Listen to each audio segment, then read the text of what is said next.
Once, they were titans, the plain-spoken preparation of Wooden, the outspoken persona of the Bear, the perseverance of Eddie Robinson.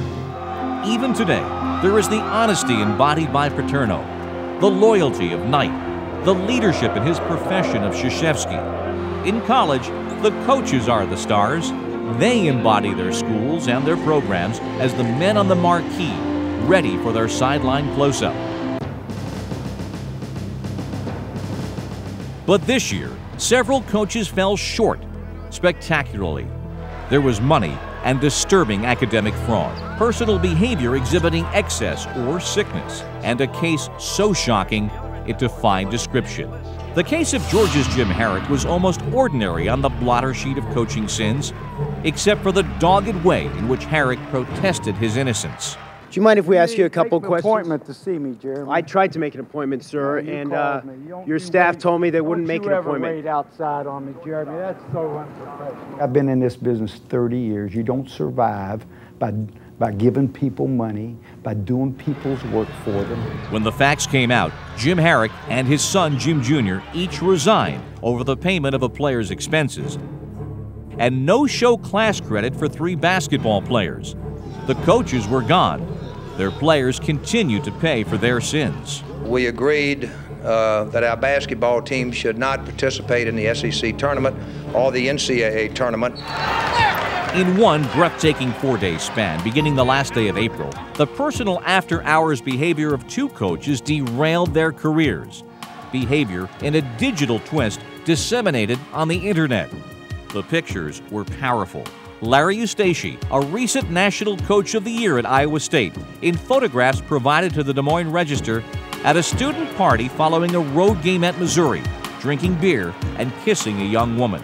Words can't express the remorse I have that I brought upon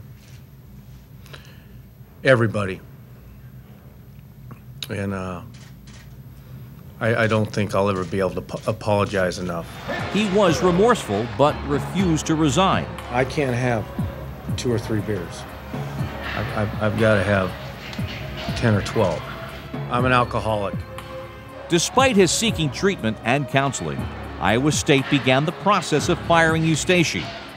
That very day, word broke that new Alabama football coach Mike Price was facing university scrutiny for his personal behavior, reports of which had first surfaced on fan chat boards. A night of drinking at this Pensacola strip bar, and reports a woman in Price's hotel room had charged large amounts to his room. 4 days after the issue became public, he was fired. One day of mistakes will not change the integrity and the character that I've had for 57 years.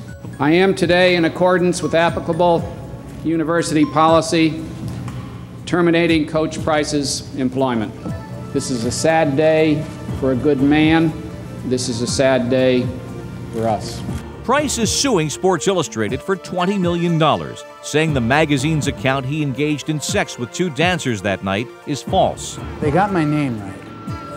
That's about the only thing that they got right in that story. And I told the writer of the story on the phone where he was completely off base. You know, I wasn't even in the state of Florida when some of the girls were making the accusations that they were making. Rick Neuheisel was already on more than his second chance. The University of Washington football coach, with NCAA violations in his wake at Colorado, had already lied to his boss, athletic director Barbara Hedges, over his job interview with the San Francisco 49ers. Then came his infamous participation in a March Madness betting pool for stakes most would consider high, into the thousands of dollars. Neuheisel pointed to an ambiguous internal memo as his defense. Hedges pointed to the facts, saying not only did Neuheisel bet, he lied about it. Rick's admitted gambling on college athletics shows poor judgment, particularly in the context of his history of violations of NCAA rules. I want to stand up for what's right, and there's no rule that says the University of Washington has to have Rick Neuheisel as their coach. But the way we part ways is very important to me, if in fact we have to. I'm announcing today that I've made an initial determination that just cause exists to terminate Rick Neuheisel's employment as the head football coach at the University of Washington. They have parted company acrimoniously. Neuheisel is suing the university. By the time all the facts at Baylor University became known, there was universal revulsion.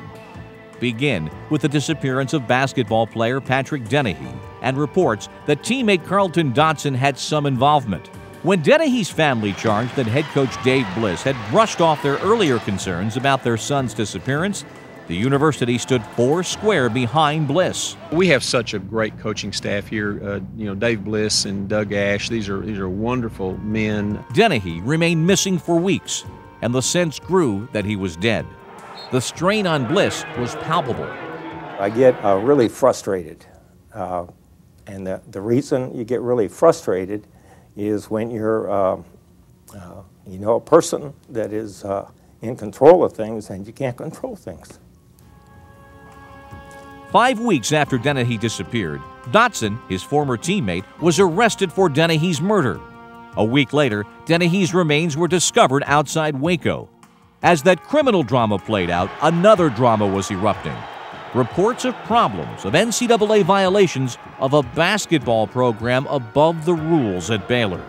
We follow the rules, however difficult they may be, for 30 years. But there was no refuting Bliss's own voice on audio tapes made by an assistant coach.